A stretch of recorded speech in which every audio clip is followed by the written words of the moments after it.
Som, pode aumentar. Boa tarde, amigos. Boa tarde, minhas amigas. Nós estamos aqui na Sociedade de Estudos Espíritas Francisco de Assis.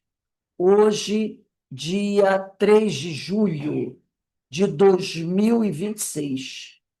E nesse horário, né, das 16 horas, nós estudamos essa obra, Nos Bastidores da Obsessão. Essa obra de Manuel Filomeno de Miranda, pelo espírito de. Não, obra de Divaldo Pereira Franco, pelo espírito de Manuel Filomeno de Miranda. Só um instantinho que eu vou ver se eu consigo acertar isso.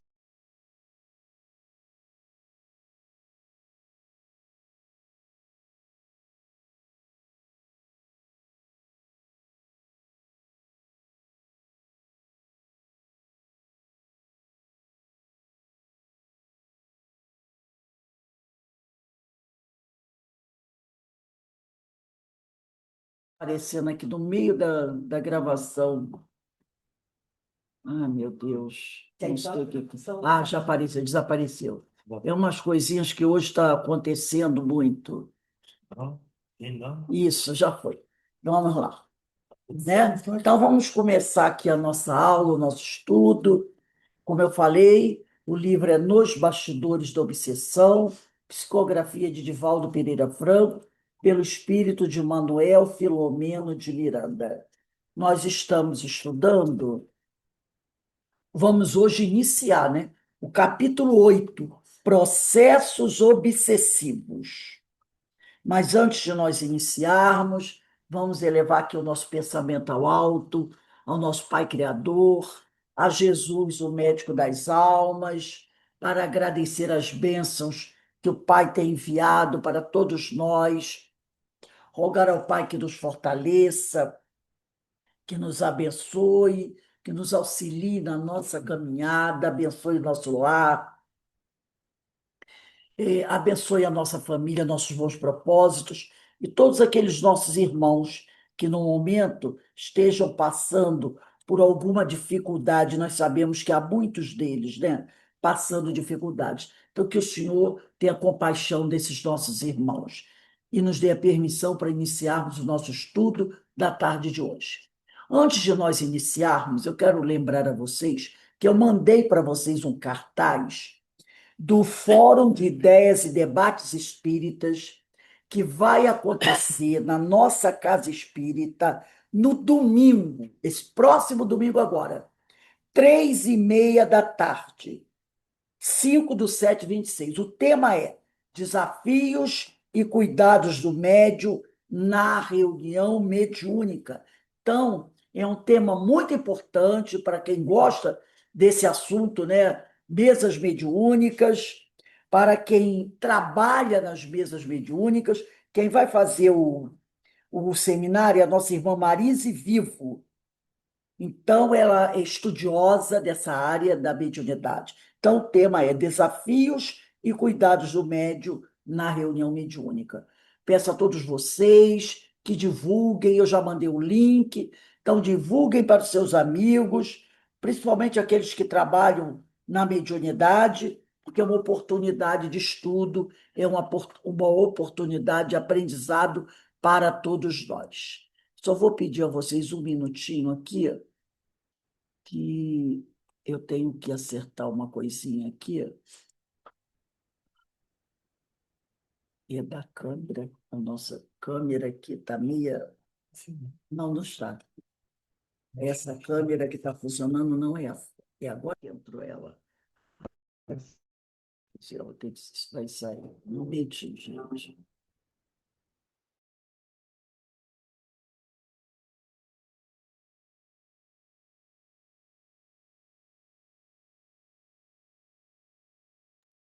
Tendo um problema, não sei. É essa câmera.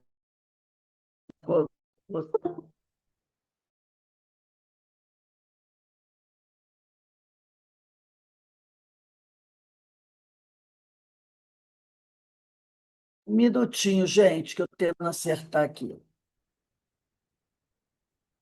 Que eu não sei que.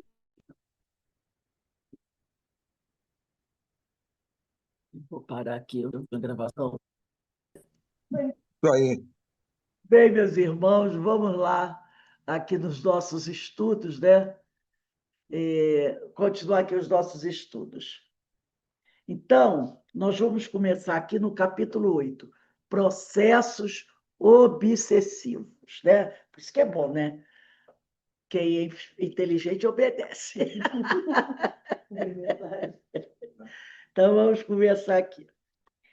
À medida, diz o nosso irmão Manuel Filomeno de Miranda, que os serviços de socorro à Mariana prosseguiam, fazia-se indispensável remover as raízes profundas da obsessão.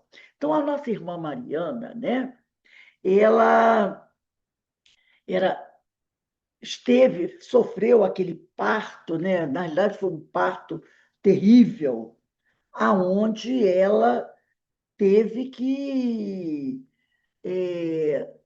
te retirarem o feto dela, né? Então, não foi nem uma cesárea. Ela teve um aborto e eles precisaram retirar o feto de dentro dela. E aí, as pessoas, né? Ah, não, gente, eu acho que eu estou fazendo. Desculpe, eu estou fazendo confusão com o drama da obsessão. Aqui não. Aqui é a Mariana. Gente, é tanto estudo que eu fico até meio tonta. Só um instantinho, se é isso mesmo. Espera aí, só um minutinho. Que é tanto estudo, é tanto tema. É a história da família da Mariana, É que da ela reencarnou, teve um procriação, pai, que foi é o marido, pai. É que eu estou confundindo com dramas de obsessão. na segunda-feira. Drama de obsessão, né? Que é segunda-feira. É isso aqui. É a Mariana e o Mateus, que no passado foram amantes, né? E agora reencarnaram como pai e filha. E eles são inimigos entre si, né? É aquela coisa, a partir do momento que a menina encarnou, e assim, desde criança pequenininha, ela não suporta o pai. E o pai também tem uma certa aversão por ela, né? E tem o ex-marido que se suicidou, né? E aí se tornou o terrível adversário dela. E ela traz um grave processo obsessivo, né? Porque o ex-marido ficou, durante várias reencarnações, atormentando ela, até que eles conseguiram levá-la para o tratamento. Aí tem um namorado, né?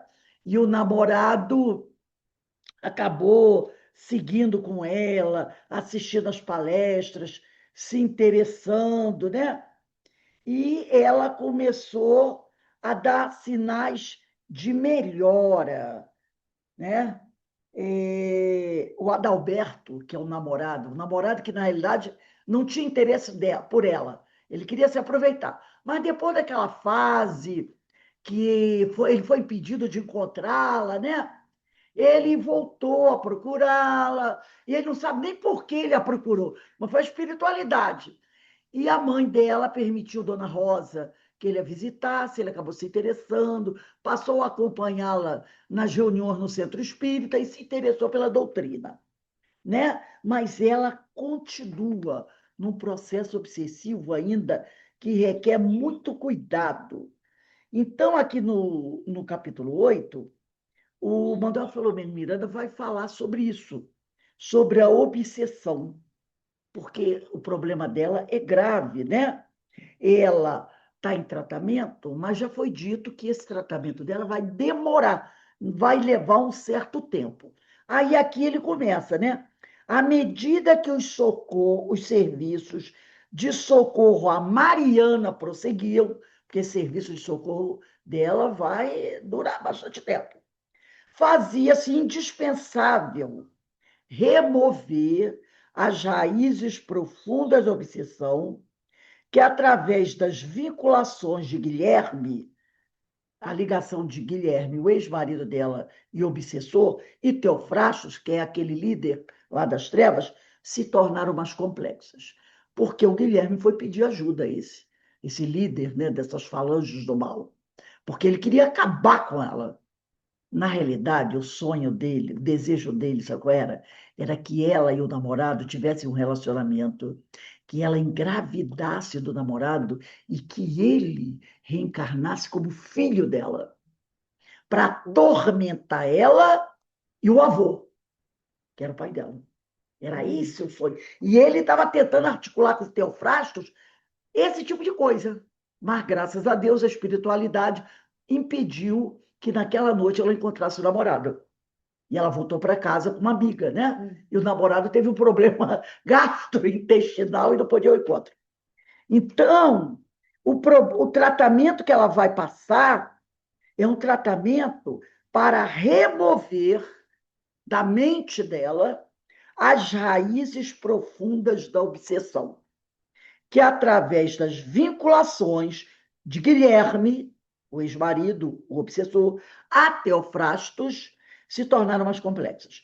Estando o lar do senhor Mateus, o pai dela, ex-amante lá do passado, sob o assédio de entidades viciosas, outras, quer dizer, além do Guilherme, que atormentava, hoje ele já não está mais atormentando, porque ele também está em tratamento, o Teofrastos, a pedido de Guilherme, tinha enviado outros servos dele, né, para ficarem ali, mantendo aquela obsessão constante na residência, não só para Mariana, não só para Mateus, mas para todos os familiares. Era toda a família. Então ele diz aqui, estando lá do senhor Mateus, sob o assédio de entidades viciosas, outras pertencentes ao clã Teofrastos, que mantinham estreito comércio ainda com Marta. Ainda ela tinha uma irmã que também era ligada espiritualmente às falanges do mal, uma irmã encarnada, mas que também participava desse negócio. Ela estava ligada em algumas práticas não muito boas, né?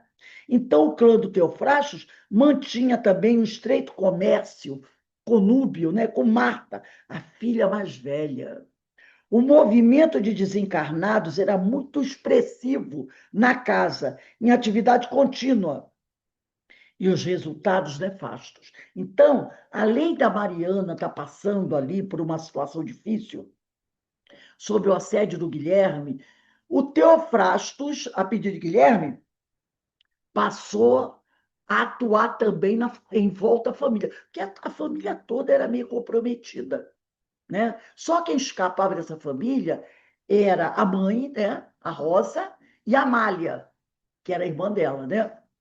Mas o resto da família era todo comprometido. E essa irmã dela mais velha, ela trabalhava. Quando ele fala que estava aliada ao clã Teofrastos, a gente vai depois ver sobre o caso da Marta.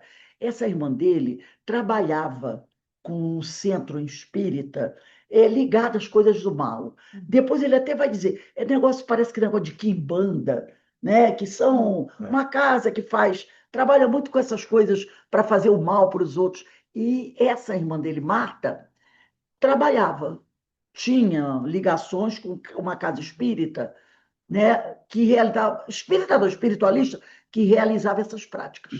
Através do trabalho dela nessa casa espírita, o clã, os amigos do Teofrastos, tinham acesso a ela. E eles, com acesso a ela, iam até a casa dela. Então, a coisa fica complicada. Eu trouxe aqui um texto. Eu não sei se vocês conhecem um livro. Deixa eu compartilhar aqui, para ver se está tudo bem. Até aqui. Vocês estão vendo? Dá para ver, Ana? Então, se a Ana... Não, a Ana que tem que me dizer. Sim. A Ana vendo, eu sei que... É um livro, A Obsessão. O prefácio é do Wallace Leal Rodrigues, que é o tradutor. Essa obra foi publicada pela editora O Clarim. São textos de Kardec que foram reunidos nessa obra e receberam, eu li o prefácio, autorização do plano espiritual para que a obra fosse publicada. Então, eles conseguiram, e na França, né, vários textos que não haviam sido publicados pelo Kardec sobre obsessão. Conseguiram esses textos, o plano espiritual deu autorização e a editora Clarim publicou esse livro. Tá? São textos de Allan Kardec, estudos de Allan Kardec sobre obsessão. E num desses, num desses textos, desses capítulos aqui, é o prefácio, né? O Wallace Leão Rodrigues é o prefácio, é o que faz o prefácio dessa obra. Ele vai dizer assim: o problema da obsessão é problema de mente a mente, ou de mentes para outras mentes, que às vezes, como nós vimos aí, é uma falange, como a falange do Teofrastos, para outras mentes. Mariana, Mateus, Marta. É, pois, uma questão de atitudes mutuamente assumidas. E quando a gente fala de mutuamente assumidas, entra a questão do perispírito. Então, olha só, Marta, por livre e espontânea vontade, pelo seu livre-arbítrio, faz essas práticas e entra em intercâmbio com esse grupo. Então, ele fala que é uma questão de atitudes mutuamente assumidas. Esses espíritos, encarnados e desencarnados, assumem essa atitude de perturbar os outros. Como tem aqui encarnados, não tem pessoa que está encarnada que vive, às vezes, dentro de uma casa, marido com mulher, filho com mãe, pai com filha, né? Que tem aquela coisa de que eu vou perturbar a cabeça do outro. São atitudes que as pessoas tomam, tá? Exercendo o seu livre-arbítrio. Então, a obsessão passa por aí. Já Paulo de Tarso escrevia: mas nada é puro. Ele escreveu isso na carta dele que ele escreveu para Tito, que era um dos seus discípulos, no capítulo 1, versículo 15. Ele diz assim: mas nada é puro para os contaminados e infiéis. Então, ele está falando que esses contaminados e infiéis são os espíritos imperfeitos. Nada para eles é puro. Quem estudou com a gente ontem o estudo do curso Jesus, o Médico das Almas, nós falamos sobre fluido, lembram? Nós falamos sobre o fluido. Então, nós vimos que as pessoas que são pessoas que não são educadas, que não são evangelizadas, que são espíritos imperfeitos, voltados para o mal, têm um fluido mais denso, tem um fluido impuro, né? Por quê? Porque o fluido, ele acompanha o nível moral do espírito. Né? Então, se o espírito ele é imperfeito, o seu fluido não pode ser o fluido puro. Tem que ser um fluido mais denso, né? Conforme o espírito vai evoluindo, o seu fluido vai se depurando. E quando a gente fala de fluido, a gente está falando de perispírito. Os espíritos imperfeitos têm um perispírito mais denso. Os espíritos mais elevados têm um fluido mais sutil. Não é? Nós aprendemos isso. Então, olha o que Paulo de Tarso faz na carta que ele escreveu a Tito, um dos seus companheiros, no capítulo 1, versículo 15. Mas nada é puro para os contaminados infiéis. Então, ele está dizendo o quê? Que aqueles espíritos imperfeitos, que estão sempre voltados para o mal, têm um fluido contaminado. Tem um fluido que não é sutil. Então, mas nada é puro em relação ao fluido para os contaminados e infiéis. Quanto mais grosso, mais ignorante o espírito, mais denso é o seu fluido, né? E Emmanuel, que eu botei isso até para vocês, pega ali Tem dois livrinhos lá, Fonte Viva, pequenininhos. Está ali no Chico. Daqui eu estou vendo, do lado do azul. No livro de Emmanuel, Fonte Viva, traz os dois. Ai, vinha de luz, então deixa. Não tem Fonte Viva ainda. No livro Fonte Viva, de Chico Xavier, no capítulo 34, o Emmanuel ele vai falar sobre a questão da obsessão, mas ele vai trazer, é o Fonte Viva, Beto. Ele vai fazer ele traz um texto que a gente tem que prestar muita atenção. É o capítulo 34. Quem viu lá no apoio, se tiver o livro, está na mão. Diz assim no capítulo 34, nosso irmão Emmanuel: guardemos o cuidado. E ele traz aqui na abertura desse texto essa passagem de Paulo: mas nada é puro para os contaminados e infiéis. Olha o que Emmanuel vai fazer, a análise que ele vai fazer dessa frase de Paulo de Tarso. Ele diz assim: o homem enxerga sempre através da visão interior. Quer dizer, nós enxergamos o mundo através daquilo que a gente traz do nosso coração. Com as cores que usa por dentro, julga os aspectos de fora. Então, se é uma pessoa preconceituosa, se é uma pessoa que está assim, voltada à crítica dos outros, qualquer coisa que ele veja, a primeira coisa que ele faz é uma avaliação negativa daquilo. Pelo que sente, examina os sentimentos alheios. Na conduta dos outros, supõe encontrar os meios e fins das ações que lhes são peculiares. Daí o imperativo de grande vigilância para que a nossa consciência não se contamine pelo mal. Quando a sombra vagueia em nossa mente, não vislumbramos senão sombras em toda parte. Então, se eu só tenho a escuridão na minha mente, para onde eu olhar, eu vejo o quê? Sombra. Junto das manifestações do amor mais puro, imaginamos alucinações carnais. Então, se vê um pai abraçando um filho, ou uma filha, já pensa, já leva malícia, não é? Se encontramos um companheiro trajado, com louvável apuro, pensamos em vaidade. Ou então que ele é um corrupto, né? Que é um corrupto. Olha o carro novo. Deve ter sido dinheiro roubado. É transação. Não é assim que muitas vezes a gente faz?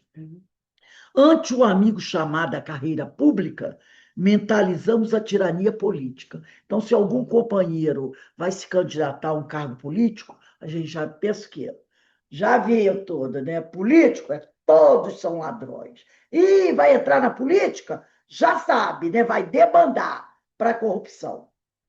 Mas a gente sabe que isso não é verdade. Isso só é verdade porque, quer dizer, na nossa mente. Porque a gente pensa o quê? Se eu estivesse lá, eu seria isso. É verdade. Não, esse é o detalhe. Se eu estivesse lá, eu seria ladrão. Mas nós não podemos julgar o outro por nós. Não é? Lembre-se que doutor Bezerra foi um político. E que eu saiba, ele não foi corrupto. E ele diz aqui, se o vizinho... Eurípides também foi vereador. Se o vizinho sabe economizar com perfeito aproveitamento da oportunidade, fixamo-lo com desconfiança e costumamos tecer longas reflexões em torno de apropriações indébitas. A gente vê um vizinho prosperando, você já fica logo, né, maliciando, com malícia.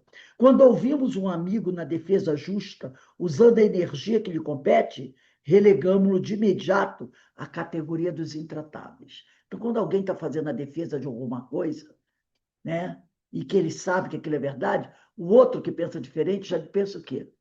Esse cara é chato, esse cara é fanático. Quando a treva se estende na intimidade de nossa vida, deploráveis alterações nos atingem os pensamentos. Então, quando a sombra, a treva, se estende na intimidade de nossa vida, nossos pensamentos começam a sofrer alterações. Olha só o que Emmanuel está falando. Virtudes nessas circunstâncias jamais são vistas. Então, nessas pessoas assim, voltadas para a sombra, para a malícia, para esses pensamentos em desequilíbrio, você não vê virtudes. Os males, contudo, sobram sempre. Os mais largos gestos de bênçãos recebem lastimáveis interpretações. Guardemos cuidado, diz Emmanuel, toda vez que formos visitados pela inveja, pelo ciúme, pela suspeita ou pela maledicência. Então, ele diz aqui: vamos guardar cuidado toda vez que formos visitados pela inveja, pelo ciúme, pela suspeita ou pela maledicência. Casos intrincados existem, nos quais o silêncio é o remédio bendito e eficaz, porque, sem dúvida, cada espírito observa o caminho ou o caminheiro, segundo a visão clara ou escura de que dispõe. Então, a gente vê o mundo, vê as pessoas, vê as coisas com as lentes que temos dentro do nosso coração. Não é? Então, ele faz esse texto aqui, no livro Fonte Viva, capítulo 34. E o título é Guardemos Cuidado. Vou voltar aqui ao nosso PDF, porque o Wallace Leal Rodrigues, que é o autor desse texto, ele vai fazer o trabalho em cima desse texto de Emmanuel. Então, ele diz aqui: em vista disto, quer dizer, agora que lemos o texto de Emmanuel, prossigamos. Um espírito que assedia outro com tal ou qual intenção oferece ao exame, via de regra, deformação de percepções ou de memória. Para isto é que, em última análise, nos desperta a atenção o comentário de Emmanuel. Todavia, quais as causas que residem nessas deformações? Quer dizer, tudo que nos chama a atenção no outro, tudo aquilo que nos leva à maledicência em relação ao outro, é o quê? É aquilo que está dentro de nós. São as deformações, né, que estão dentro de nós. Tá? Kardec, na Revista Espírita e em outras obras, reúne casos de obsessões manifestadas não apenas em indivíduos, mas também em grupos, como aquela história, né, da aldeia de Morzines, nos Alpes franceses, na Alta Saboia. Está lá na Revista Espírita de Allan Kardec, em dezembro de 1862, e janeiro, fevereiro e abril de maio de 1873. O caso é tão importante que ele escreveu algumas reflexões em duas revistas espíritas, de 62, de 63, e em 4 números, dezembro, janeiro, fevereiro e abril, e maio, né? 5, né? 5 edições. Então, ele abordou esse caso com minúcias.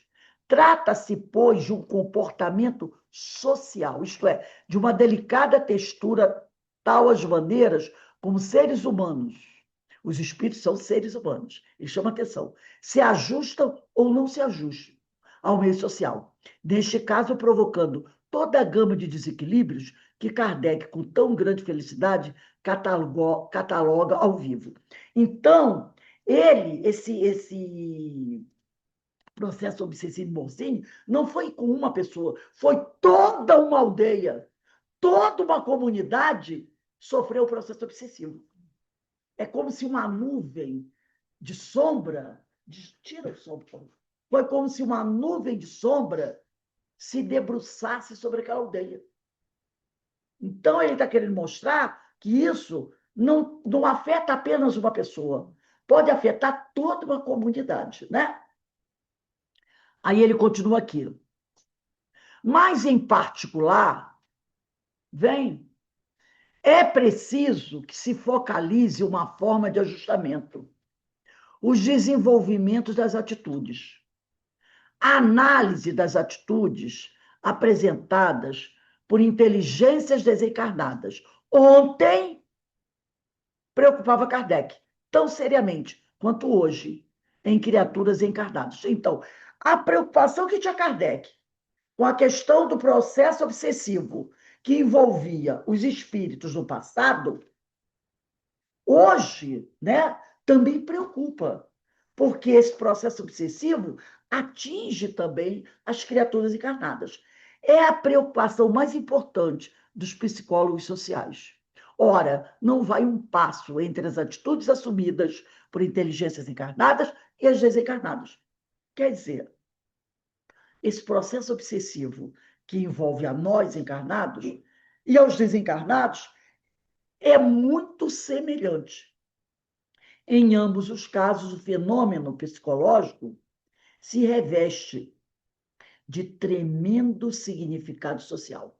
E foi precisamente por isso que Kardec, nele, tão cuidadosamente se deteve. Então, a obsessão é um processo, né, a gente poderia chamar, né, um processo psíquico, um fenômeno psíquico, né? Então, é preciso que a gente estude sobre isso, porque a qualquer momento, qualquer um de nós que não vigie como deve fazer, pode ser afetado por um processo obsessivo, que às vezes nem percebe do início, né? As atitudes afetam o comportamento e a personalidade. Mas o que é uma atitude? É uma maneira organizada e coerente de pensar, sentir e reagir em relação a grupos, questões, outros seres humanos, ou mais especificamente, acontecimentos ocorridos em nosso meio circundante.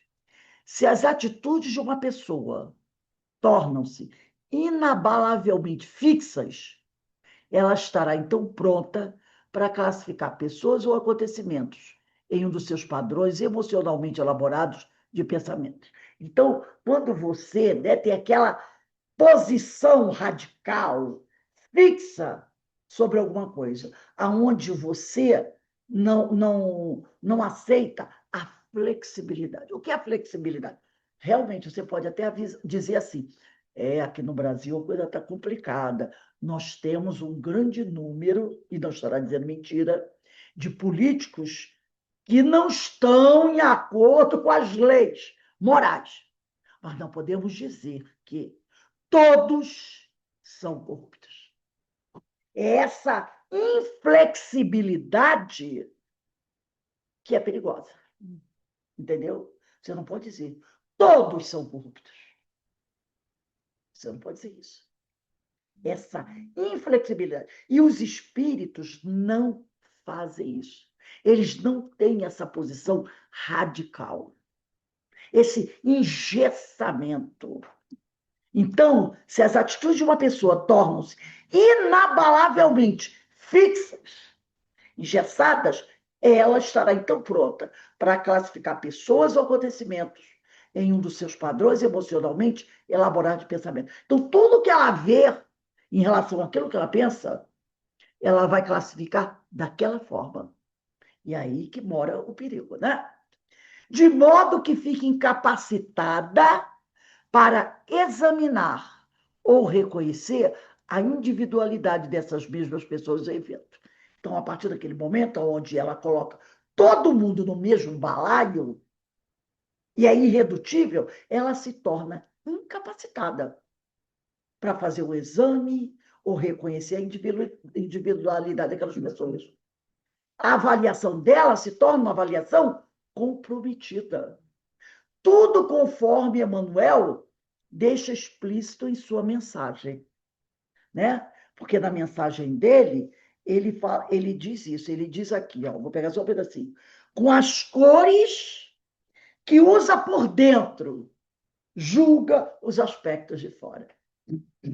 Quer dizer, com aquilo que você tem dentro, que é que você acredita, você julga as cores de fora.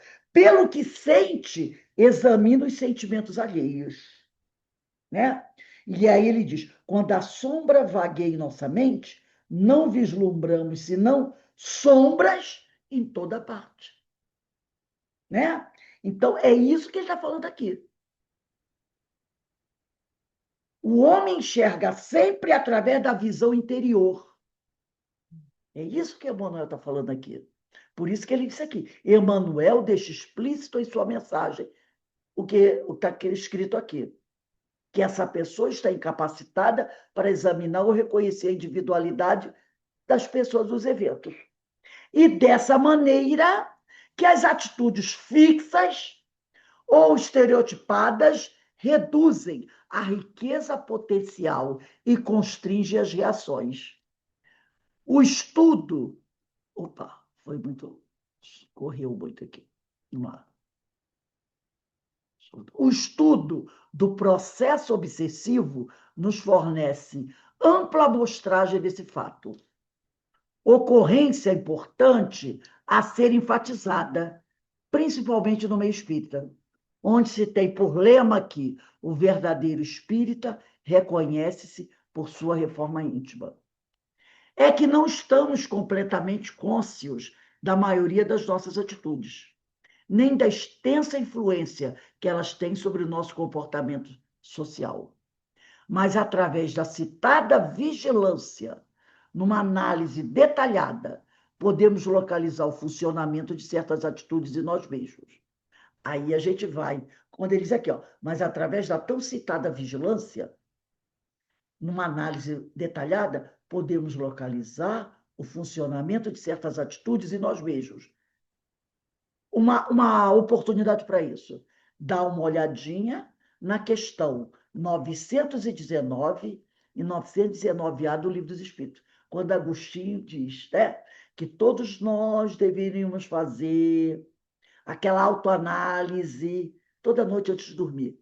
Observar o nosso comportamento, as nossas atitudes durante aquele dia. O que é que nós fizemos? Se foi bom, se o que nós fizemos e gostaríamos que alguém fizesse conosco. Então tá ótimo. Ah, não, eu fiz uma coisa, né? Ah, eu não gostaria que aquele fizesse isso comigo, então eu não devo fazer. Então, inclusive, Agostinho diz assim, isso é para a gente fazer diariamente. Não é uma vez por semana. Porque se você fizer uma vez por semana, muita coisa vai passar. É todos os dias. É o tal do conhece-te a ti mesmo. Então, é o que ele diz aqui. Mas através da tão citada vigilância, numa análise detalhada, podemos localizar o funcionamento de certas atitudes do abismo. E não esqueçamos de que já agora ou amanhã, na qualidade de espíritos, poderemos, conforme nossa atitude, ser classificados como obsessores. Então, a gente tem que tomar cuidado com isso. Porque hoje, encarnado, eu posso ser chamada de obsessor. E eu posso ser um obsessor. Porque muita gente pensa, obsessor é só o encarnado. Não, também é o desencarnado. Muita gente pensa que é só o desencarnado. Não, nós encarnados também podemos ser obsessores. Aí ele continua aqui, já encerrando. Através de relampejos introspectivos das atitudes que funcionam em nós, tornamos-nos sensíveis às atitudes de outras mentes. Aí a gente vai lá naquele livro, né, Pensamento e Vida, do Emmanuel, capítulo 8, se eu não me engano, Associação, que ele fala sobre isso, né? Então, através de relampejos introspectivos das atitudes que funcionam em nós, tornamos-nos sensíveis às atitudes de outras mentes, vestidas de carne ou não. Então, dependendo do que você tem por dentro de você, dependendo das coisas que você sente, você faz o quê? Você pode se tornar o quê? Facilmente manipulado por um espírito desencarnado, ou mesmo por outro encarnado. Você pode se deixar vincular, você pode se deixar tocar por outra mente que pensa como você pensa. Mas sucede que, num ou no outro caso, nem sempre as pessoas revelam abertamente suas atitudes. De fato, elas aprendem, através de experiência com outros, a manter algumas de suas atitudes escondidas dos conhecimentos casuais ou mesmo dos amigos mais íntimos. Então, tem alguns que sabem simular, né? Que não deixam com facilidade que as outras percebam o que ele está pensando, o que ele está fazendo. É aquele que consegue esconder, né, as suas atitudes. E aí, um dia, Ele se revela. E quando se revela, o que acontece? Eu vi um depoimento desse essa semana, um fato muito triste, né, de uma moça que era diarista, que ela foi presa, acusada de ter matado um casal de idosos. Lá em, parece que foi em Roraima, um negócio assim, foi em Roraima, ou Rondônia, mas acho que é Roraima, né? E parece que ela dopou com remédios o casal e depois fez o que fez. Eu vi o depoimento da tia dela. A tia dela chorando, dizendo: gente, ela não é uma pessoa má. A tia dizendo. Baseada no quê? No que elas conheciam da pessoa. Ou melhor, naquilo que a pessoa deixava perceber. Ela é uma moça trabalhadora, sempre trabalhou a vida inteira. Ajudava a família, né, com o seu trabalho, sempre dava o dinheiro para o pai, para a mãe, para ajudar nas despesas da casa. Ela sempre foi uma moça quieta, obediente, trabalhadora. Todo mundo gostava dela. Sempre aquela menina que não vivia na bagunça, entrava dentro de casa, saía de dentro de casa, era do trabalho para casa, de casa para o trabalho.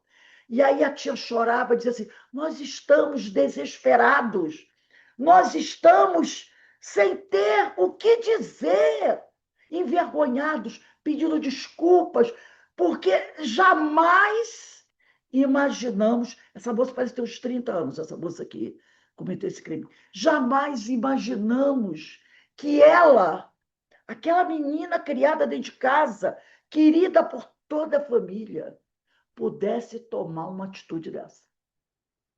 Olha o que ele diz aqui, né? Ele diz: mas sucede que, num ou no outro caso, nem sempre as pessoas revelam abertamente suas atitudes. O que essa jovem trazia dentro dela?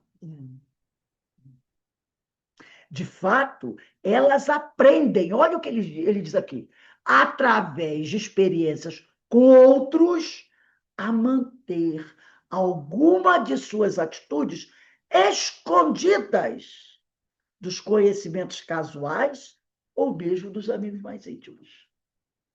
Mas um dia, às vezes, essas atitudes. Tem uns que vão até o túmulo e morrem e não mostram o que fazem, né?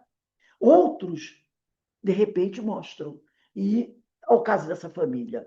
A família está destruída. A tia falou: nós estamos destruídos. E ela pedindo desculpa à família do casal, porque eles não têm culpa, não poderiam imaginar, né? E também encerrando aqui, nós trouxemos um trechinho do livro Mediunidade e Obsessão, no capítulo 1, psicografia de Carlos Bacelli, pelo espírito Odilon Fernandes, onde ele diz assim, o espírito Odilon Fernandes: muitos medianeiros idôneos principiaram seu desenvolvimento experimentando o assédio de espíritos obsessores, ao passo que diversos sensitivos invigilantes caíram mais tarde nas malhas da perturbação espiritual, tornando-se presas de entidades que pelejam contra a luz. Então, ele está dizendo o seguinte, que muitos médiuns, né, conseguiram, quando começaram o seu trabalho, né, do intercâmbio, podemos falar de Chico, de Valdo, Ivone Pereira, que nós conhecemos, né? Começaram o trabalho deles e sofreram muito com o assédio de espíritos obsessores, mas conseguiram se manter firmes e venceram, seguiram em frente. Outros médios, são os sensitivos, invigilantes, não mantiveram a vigilância e acabaram caindo nas malhas da perturbação espiritual, tornando-se presas de entidades que pelejam contra a luz. Então, nós tivemos médios que conseguiram vencer o assédio e outros que não conseguiram vencer o assédio, né? No Evangelho de Mateus, capítulo 13, versículo 25, Jesus diz assim: mas enquanto todos dormiam, esse dormiam é a invigilância, veio o seu inimigo e semeou o joio no meio do trigo e se foi. Então, Jesus está dizendo o quê? Para que nós nos mantenhamos sempre vigilantes. Porque quando você dorme, e se dorme entre aspas, o inimigo semeia o mal no meio do trigo. E depois ele vai embora e deixa o circo pegar fogo, né? Então, eu sei que esse tema, né, às vezes, é difícil para alguns de nós, mas nós precisamos falar sobre isso. Porque não é porque somos espíritas, não é porque nós estamos aqui, né, estudando a mediunidade, que nós estamos livres do assédio dos espíritos. Não, pelo contrário, somos nós que eles vão buscar assediar.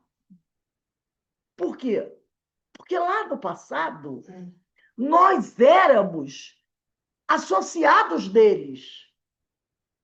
E hoje, quando nós nos desligamos deles, eles não ficam felizes. Eles não ficam felizes.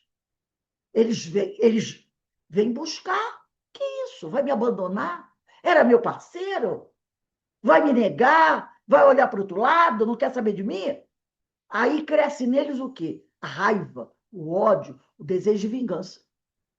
Somos nós que estamos lutando para dar uma melhorada, para subir um degrauzinho no patamar da moralidade, que eles vêm atacar. Porque se lá no passado nós fomos acessíveis a eles, eles não aceitam. A gente sabe, no mundo material que nós vivemos, quando uma pessoa passa a se envolver com certos grupos voltados para a violência, certas facções, né? É fácil sair. Aqueles que comandam deixam você embora assim, basta você chegar para ele, olha, eu quero sair, não quero mais continuar essa vida. É assim com facilidade que você consegue sair. Quando consegue sair, o cara desaparece, o cara foge, pega a família e vai para outro estado para ficar bem longe. Por quê? Eles não deixam sair com facilidade. E se a pessoa insiste, eles até matam a pessoa. Eles não deixam, não liberam. É aquela coisa, entrou é para sempre. É assim. Para conseguir sair de uma situação dessa, é muito difícil. Vide aqueles que muitas vezes enfrentam vários anos de cadeia, quando são libertados, saem da penitenciária, o que acontece com muitos deles? Voltam para a vida do crime. Daqui a pouco o cara é preso. Outro dia eu estava vendo na televisão. Tinha 2 meses que ele tinha saído da prisão. 2 meses. Já estava assaltando, assaltou um rapaz, atirou no rapaz, matou o rapaz. Tinha 2 meses que ele ia sair da penitenciária. Tinha pego quase 10 anos de penitenciária. Não é fácil. Não é fácil. Não é impossível, mas não é fácil. Então, quando eles veem nós, ex-presidiários, vamos dizer assim, né, lutando para não voltar àquela vida anterior, eles vão nos assediar. Vão nos assediar. Por isso que a gente precisa falar sobre isso. É a questão do alerta. Porque se a gente falar uma vez só, não falar mais, a gente esquece. Todo mundo sabe como nós somos, né? A gente adora esquecer as coisas. Então é preciso, por isso que a espiritualidade fica assim, ó. Lê, ouve novamente, preste atenção. Eles ficam repetindo ensinamentos. Por quê? Porque nós ainda não aprendemos esses ensinamentos. Basta dar uma balançadinha, a gente já fica, né, assim, mareadinhos. Então é preciso falar sobre isso. É preciso ler sobre isso. Para que a gente vá se conscientizando que nós somos parecidos com dependentes químicos. Me vê essa lembrança agora. Nós encerramos essa semana o nosso painel sobre dependência química. Nós somos parecidos. Sabe o dependente químico? Que não pode, porque é como inclusive o Vitor falou isso muito bem na última palestra, né? nós podemos, o dependente químico pode não mais fazer uso da bebida, mas ele continua sendo um dependente químico. Não é? Ou da droga, ou do cigarro, o que for. Ou do jogo também. O carteado não é química, mas é uma dependência. Olha aí as bets. Ontem eu estava vendo a história de uma moça que o marido dela se suicidou. Tem 2 casos que eu recentemente. Um foi o irmão, um rapaz muito bem posto na vida, mas se misturou com esse negócio de jogo, chegou a um ponto que ele devia tanto, tanto, tanto, tanto, que ele buscou o suicídio para fugir. E o outro foi a moça que o marido dela, parece até o oficial da Marinha, ele estava devendo mais de R$ 1 milhão. A família tentou ajudar, mas ele envergonhado, porque já estava sendo acionado na justiça, estava a ponto de perder até o posto dele na carreira militar, ele se suicidou. Um dependente. Dependente. O vício do jogo. Do jogo. E tem muitas outras dependências. Então, nós somos como dependentes químicos. Podemos, hoje, não estar praticando o mal. Como o dependente químico hoje não está fazendo uso da cocaína, da heroína, nem da bebida. Mas continua sendo dependente químico. Se ele entrar em contato com a droga novamente, o que acontece? Ele cai. Ele cai novamente. E nós, se nós nos deixarmos tocar, abraçar pelo mal, podemos muito bem voltar às práticas do mal. Entendeu? Porque nós já caminhamos no mal. Já caminhamos no mal. Hoje estamos nos afastando disso, mas não podemos nos deixar envolver por isso, viver nesse meio, porque é bem possível que a gente se deixe novamente arrastar para a lama. Daí a importância de estarmos sempre, constantemente, falando sobre isso, como um alerta. Vigiai e orai. Não foi o que Jesus falou? Vigiai e orai para não cairdes em tentação. Por que Jesus ia falar isso? Se nós não corrêssemos o risco de cair em tentação. Ah, Jesus falou para o Não, Jesus nunca falou nada por falar. Se ele disse para nós, para todos nós, vigiai e orai, é porque nós corremos o risco de se parar de vigiar, parar de orar, cair em tentação. Então ele diz, vigiai e orai, para não cair em tentação. Ele não falou isso só para aqueles homens de 2000 anos atrás, não. Ele continua falando isso para todos nós.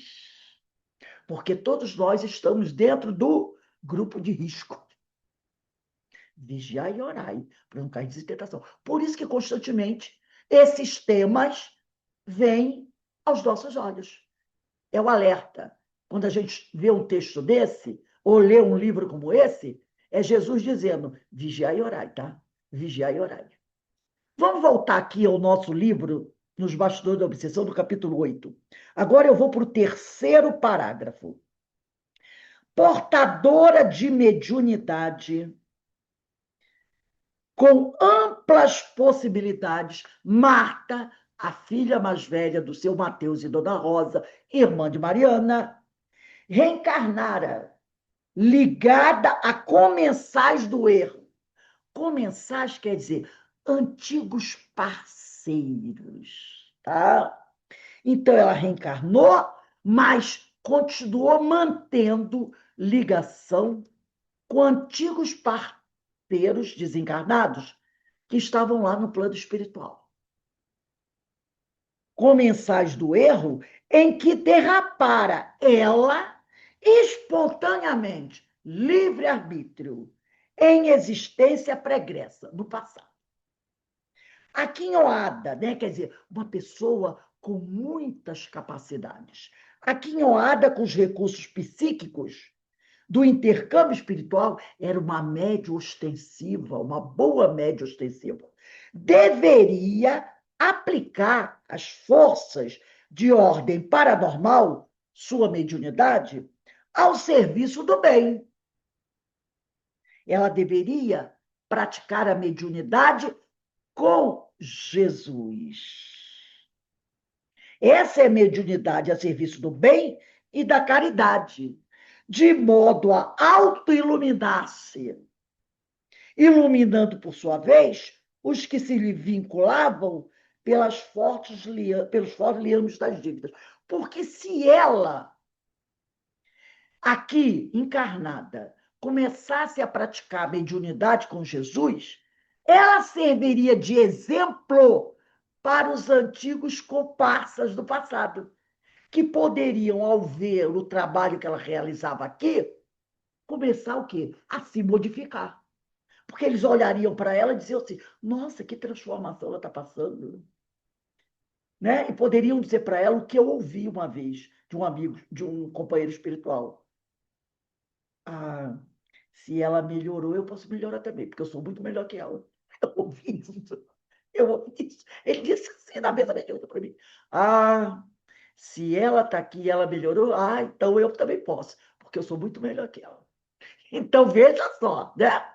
Ele fez essa avaliação. Graças a Deus. Me esculhambou, mas fez essa avaliação. Mas, pelo menos, eu servi de exemplo para ele em alguma coisa. Em alguma coisa, né? Então, conquanto houvesse conhecido o serviço da mediunidade sublimada, quer dizer, ela conheceu a mediunidade com Jesus. Em algum momento, ela frequentou alguma casa espírita, onde ela viu a mediunidade caridosa sendo aplicada. Então, mediante, conquanto houvesse conhecido o serviço da mediunidade sublimada, sob as bênçãos de Jesus, na União Espírita Baiana, ela frequentou a União Espírita Baiana, que era a casa que Manuel Filomeno de Miranda e Petitica frequentavam. Preferira, aí, ó, ela frequentou a casa espírita, a boa casa espírita, mas ela preferiu o círculo, livre-arbítrio, das baixas vibrações em que se demorava, atendendo à vigorosa hipnose de entidades infelizes e impiedosas que lhe dominavam o campo mental, amplamente afetado. Então, ela aceitou o convite, o assédio. Porque Kardec diz assim, que não existe arrastamento que você não possa vencer. Não é? E ela, o que ela fez? Ela não vigiou e não orou. E aí se reconectou com eles, né? Dizendo-se ligada aos graves conúbios com antigos escravos do Brasil, escravos esses ainda dirigidos por ódios demorados, fascinava as incursões no terreno do candomblé. Então, aí a pessoa vai dizer assim, mas como é que isso acontece?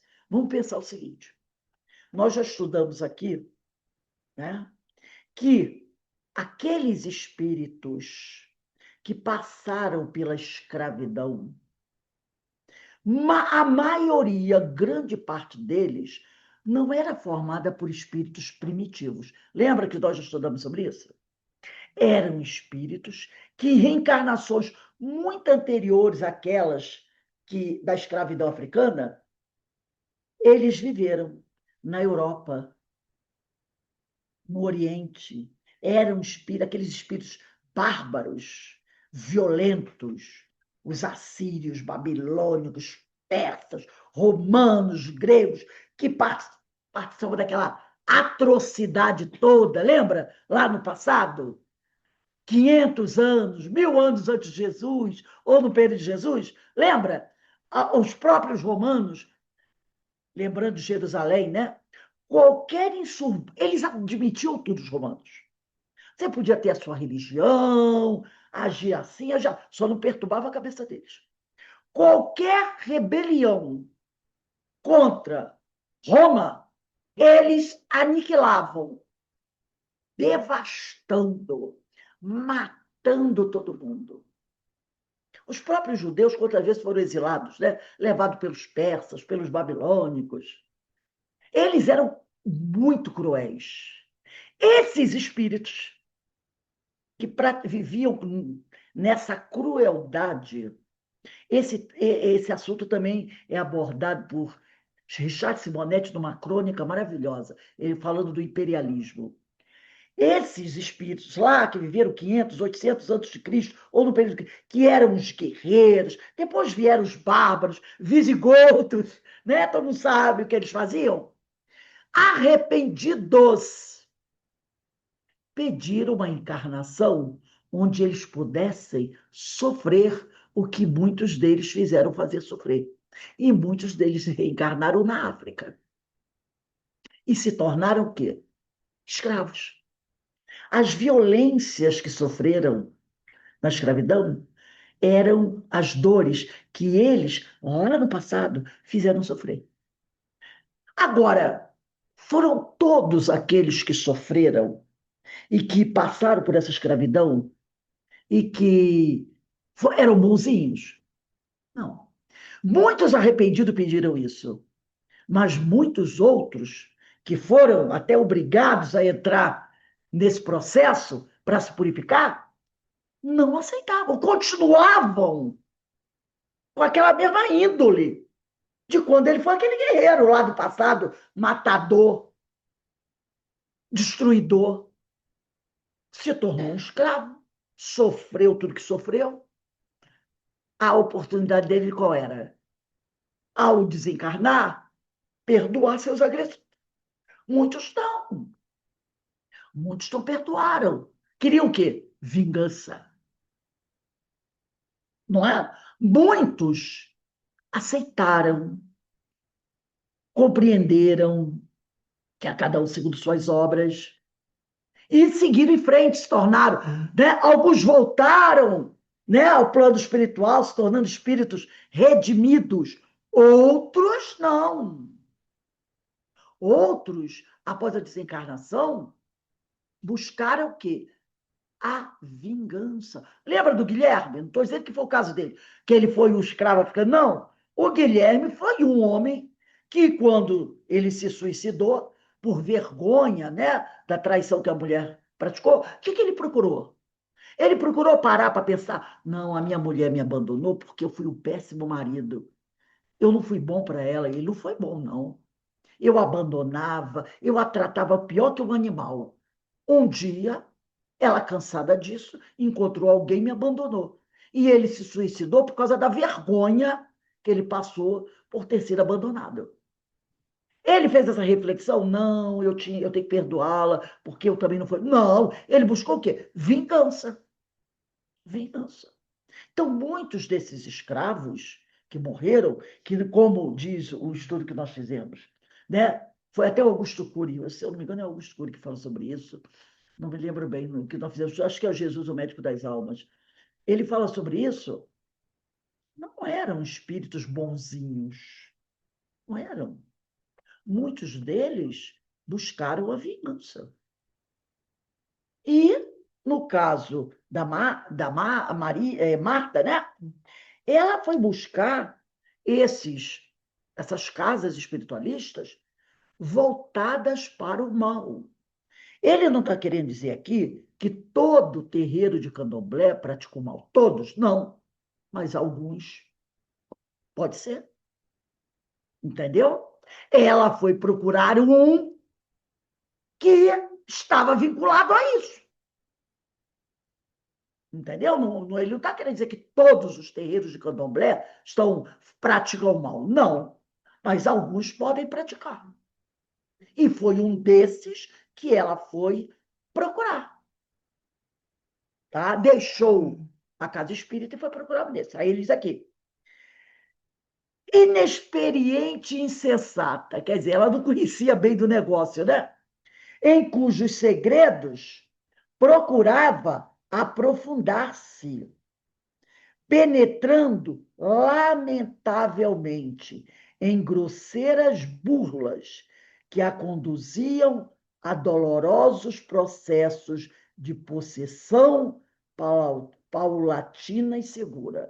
Então, ela, por ter esse vínculo com essas hordas do mal, reencarnou para desenvolver a mediunidade com Jesus. Não se interessou. Sentia atração por outro tipo de mediunidade. A mediunidade sem Jesus. E lá na Fraternidade Espírita Baiana, ela não encontrou isso. Então, ela foi procurar um lugar onde ela pudesse desenvolver isso. Mas ela era inexperiente, insensata. Então, o que aconteceu? Ela foi facilmente, vamos dizer assim, entre aspas, capturada.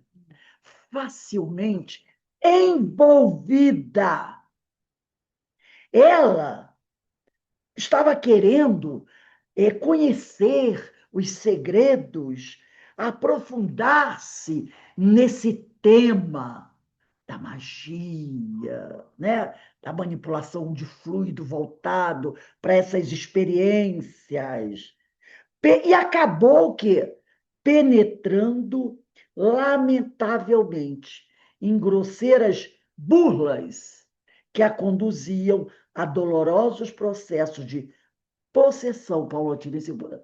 Então, ela achava que tinha condições de chegar lá e participar tranquila, dominando tudo, porque ela achava que Tatinha era dona, era poderosa, mas na realidade ela não era.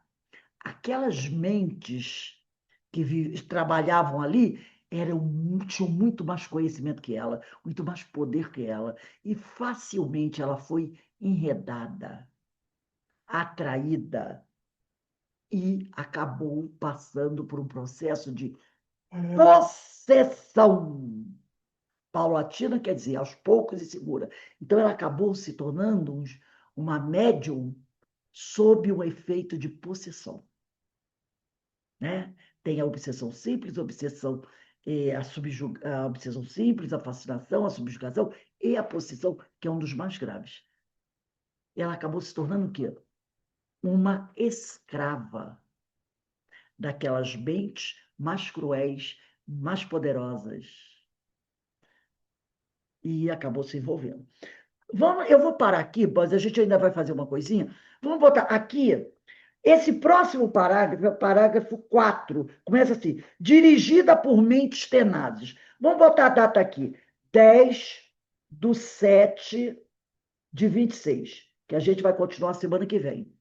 A gente vai ver no que ela se meteu. Mas antes da gente ir até lá, eu vou pegar aqui a Gênese, no capítulo 14 dos fluidos, só para a gente dar uma relembrada do que é a possessão, tá?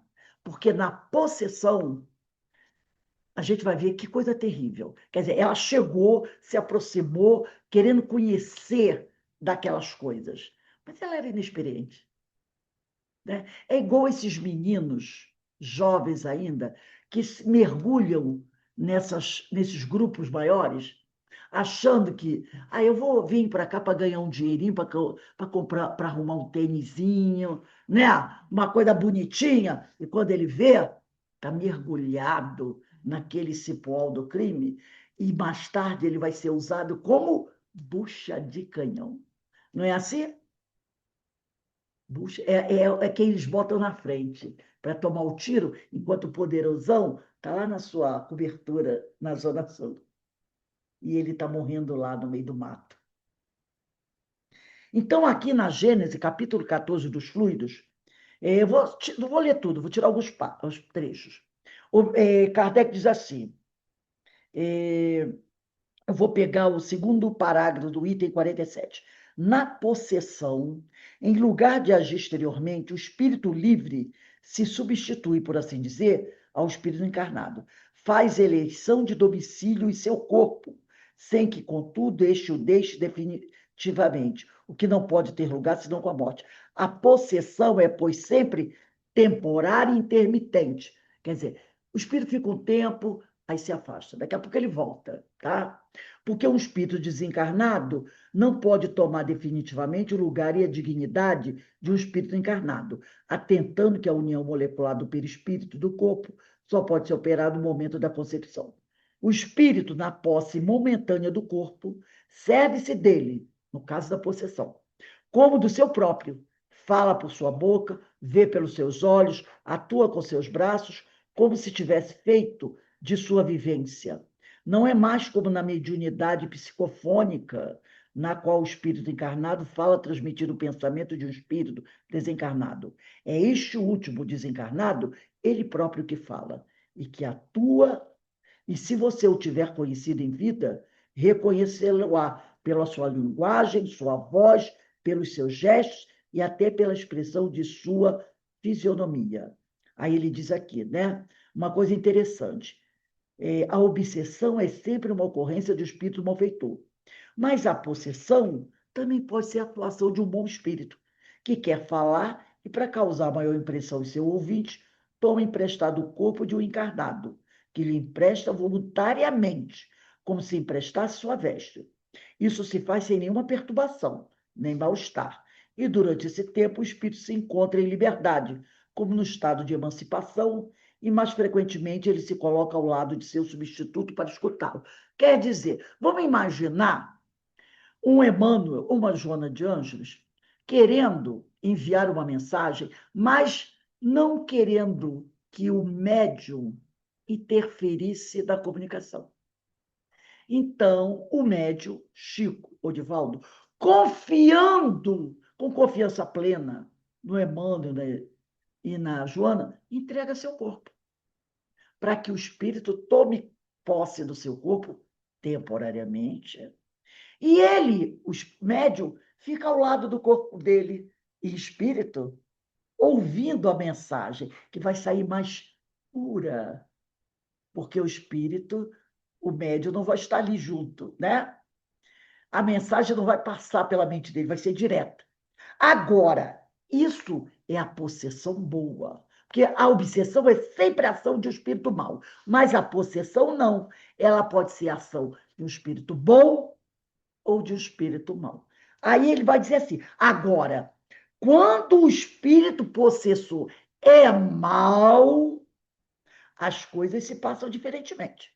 Ele não toma emprestado o corpo, ele não pede licença, mas se apodera se o titular, o dono do corpo, não possuir força moral a lhe resistir. Ele o faz por maldade para com o dito, maldade para com o médium, a quem tortura e martiriza de todas as maneiras, até querer fazer com que ele pereça, morra, seja pelo estrangulamento, seja colocando no fogo, seja em outros lugares perigosos, servindo-se dos membros dos órgãos do desditoso paciente, insulta, difama e maltratos que o cercam. Libera-se a essas excentricidades e a atos que tenham todas as características de loucura furiosa. Os fatos desse gênero, em diversos graus de intensidade, são muito numerosos e diversos casos de loucura não possuem outra causa. Frequentemente, a eles se juntam desordens patológicas que são apenas consequências e contra as quais os tratamentos médicos muitas vezes são impotentes, enquanto subsistir a causa primária. Aí no item 49, para encerrar, ele diz assim: a obsessão e a possessão, no caso da Marta, ela acabou sofrendo um processo de possessão. A possessão e a obsessão são mais frequentemente individuais, mas por vezes são epidêmicas. Olha o caso do aldeia de Morzine, que nós vimos lá, né? Toda uma aldeia foi dominada. Quando uma nuvem de maus espíritos, nuvem aqui, falange, né? Quando uma nuvem de maus espíritos se abate sobre uma localidade, é como quando uma tropa de inimigos vem invadi-la. Nesse caso, o número de indivíduos atingidos pode ser considerável. Então, é aquele caso que nós falamos da Revista Espírita, quando Kardec falou sobre a aldeia de Morzine, na Alta Saboia. Foi toda uma aldeia que entrou no processo de possessão, de subjugação, de obsessão. Toda uma aldeia. Vejam como isso é perigoso. Então, Jesus diz, orai e vigiai. Porque eles podem dominar uma pessoa, como podem dominar uma comunidade. Uma casa espírita. Ah, essa casa espírita tem 200 trabalhadores, 800 trabalhadores. Se eles dominaram uma aldeia, quantos moradores tinham numa aldeia? Uma casa espírita de 500 trabalhadores? Facilmente pode ser dominada. Não é? Lembra do que aconteceu na casa espírita? É isso aqui. Agora, para se libertar disso, é vigiar e orar, para não cair em tentação. Então, gente, nós vamos encerrando aqui o nosso estudo de hoje, né? Falando desse tema, que pode ser um tema para muitos meio pesado, mas é necessário. É necessário. E principalmente quando o aluno não aprendeu bem a matéria. E nós ainda não aprendemos bem a matéria. E aí o professor tem que fazer o quê? Revisar o conteúdo, revisar o conteúdo, revisar o conteúdo, até o aluno ó, aprender bem o conteúdo e quando vai para a prova, tira nota 10, 90, né? Porque ele foi o caso daqui que nós vimos dos médios. O médio, como Divaldo, Chico, que sofreram todo um assédio quando estavam começando, mas não se deixaram arrastar e venceram a sua prova. Daí o porquê da gente ficar sempre tocando nesse assunto. Gente, nós vamos dar uma encerrada agora no nosso estudo. Quando for 17h40, 20 para as 6, a gente volta para o estudo dessa obra, O Livro dos Médios, tá? E lembrando a todos que domingo, 3h30 da tarde, então dá tempo de participar do seminário e depois assistir o Jogo do Brasil, que é só às 5 horas, né? O nosso seminário vai terminar antes do jogo. Nós vamos ter aqui o nosso seminário que vai tratar sobre desafios e cuidados do médium na reunião mediúnica, com a nossa irmã Marise Vivo. Então, eu convido a todos a estarem presentes, domingo, 3h30 da tarde. Dá para assistir o seminário vai terminar 20 para as 5, e depois se preparar para assistir o Jogo do Brasil, e com certeza nós vamos passar. Né? Vamos passar contra os vikings. Né? Mas vamos lá. Então, gente, por favor, divulguem o cartaz, divulguem o link, tá? Porque o tema é muito importante. Desafios e cuidados do médium na reunião mediúnica. Que Deus abençoe a todos nós. E que possamos, né, seguir em frente a nossa caminhada, sempre vigiando e orando, como nos ensinou Jesus. Um beijo aí, coração de todos. Vamos encerrar aqui a nossa gravação.